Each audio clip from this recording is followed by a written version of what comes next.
जादुई आइसक्रीम। एक बार की बात है, एक गांव में राजू और रवि नाम के दो आइसक्रीम व्यापारी अगल बगल के घरों में रहा करते थे।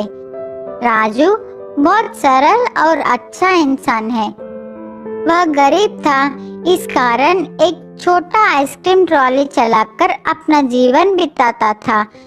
रवि घमंड और ईर्ष्या स्वभाव का था। राजू की उस छोटे ट्रक को देखकर उसका मजाक उड़ाता था। हर दिन सुबह राजू और रवि आइसक्रीम बेचने अलग अलग रास्ते में जाते थे। स्कूल का समय होते ही दोनों वहां पहुंचते थे। स्कूल के सारे बच्चे राजू के पास ही आकर आइसक्रीम खरीदते थे।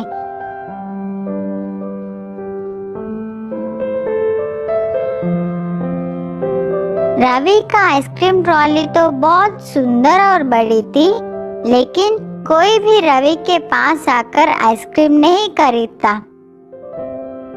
उतने में एक गरीब लड़का रवि के पास आकर कुछ खाने के लिए मांगता है। रवि उससे चिढ़कर वहां से चले जाने को कहता है। बच्चा बहुत दुखी हो गया, एक बेंच पर बैठकर भूख से रोने लगा। राजू को उस बच्चे की ऐसी हालत देखकर अपनी बचपन याद आई। राजू की बचपन भी ऐसी ही भी थी, वो भी एक अनाथ था। राजू बच्चे के पास गया, उसे आइसक्रीम देकर खाने को कहा। पूछा, छोटू तुम्हारा नाम क्या है? तेरे कोई नहीं है क्या? बच्चा उदास होकर कहा, मैं अनाथ हूँ, आप मेरा नाम छोटू ही समझ लीजिए। राजू बोला, बेटा मैं तुम्हारा देखभाल करूँगा, तुम्हारी हर जरूरत को मैं पूरा करूँगा, स्कूल भी भेजूंगा, क्या तुम मेरे साथ चलोगे? छोटू बहुत खुश होकर राजू के साथ चला। इसी बीच में राजू अपने ट्रॉली का बात ही भूल गया। गर्मी की वजह से सारा आइसक्रीम पिघल गई। अब राजू भी कुछ नहीं कर सकता। उदास होकर छोटू को भी अपने साथ लेकर घर चला गया।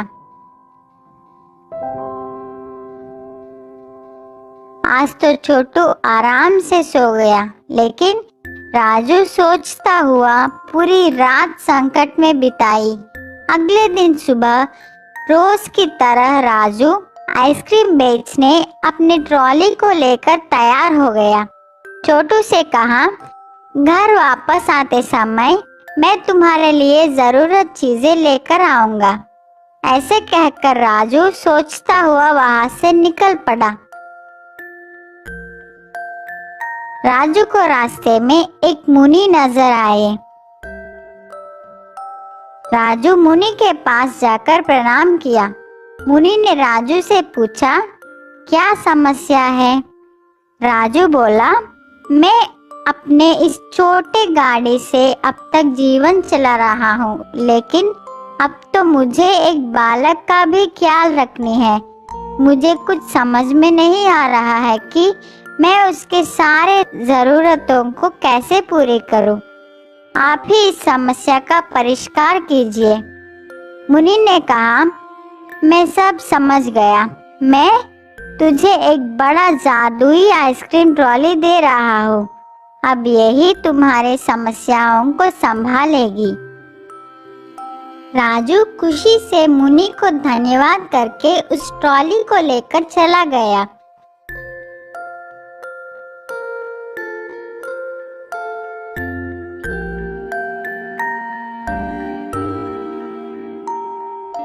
रास्ते में आइसक्रीम बेचता हुआ जा रहा था। इतने में उसको शक लगा कि इतने सारे आइसक्रीम कहाँ से आ रहे हैं, मैं तो इतना नहीं लाया। वह डब्बे को खोलकर देखा तो राजू चौंक गया। उसको समझ आ गया कि ये सब मुनि की महिमा है। रोज की तरह राजू स्कूल के पास आ गया। रवि को राजू की इस नई ट्रॉली को देखकर जलन होने लगा। राजू को इस दिन अच्छा व्यापार हुआ, बहुत पैसे भी मिले। उन पैसों से राजू छोटू के लिए नए बैग, पुस्तक, कपड़े खरीदकर घर लौटा। छोटू बहुत खुश हो गया।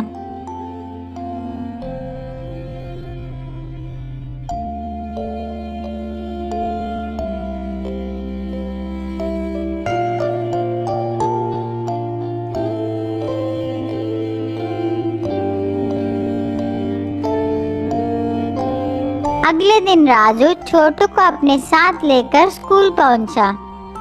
उसी स्कूल में छोटू को ज्वाइन कर दी। राजू का व्यापार अब अच्छी तरह चल रही थी। कुछ दिनों के बाद राजू का जीवन कुछ ज्यादा ही बदल गया, बहुत धनवान हो गया। छोटू भी बहुत खुश है। रवि राजू की इस खुशी को सह नहीं पाया। उसको लगा, क्या ये आदमी आइसक्रीम बेच के इतना ज्यादा कैसे कमा रहा है? जरूर इस ट्रॉली में कुछ तो गड़बड़ है। मैं आज रात ही इस बात को पता लगाऊंगा। रात का समय, सब लोग सोने के बाद रवि चुपके से राजू की आइसक्रीम ट्रॉली के पास आकर ट्रॉली के अंदर देखा। उसको तो खाली आइसक्रीम छड़ी दिखाई पड़ी, लेकिन शक के कारण रवि एक हथौड़े से मार मार कर उस ट्रॉली का सर्वनाश कर दिया। रवि को लगा कि कोई जाग गया है। वह तुरंत वहां से भाग गया। अगले दिन सुबह उठकर घर से बाहर आकर देखा तो वह चौंक गया। उसकी ट्रॉली तो टूट गई थी। रवि राजू की ट्रॉली को देखा, वह तो ठीक है। रवि अपना सर पकड़कर रोने लगा। सीख, कभी भी दूसरों की खुशी और विकास को देखकर ईर्ष्या नहीं करनी चाहिए। हमारी सोच हमेशा अच्छी होनी चाहिए। अगर हम किसी को अच्छा करेंगे तो वह भी हमारी भलाई ही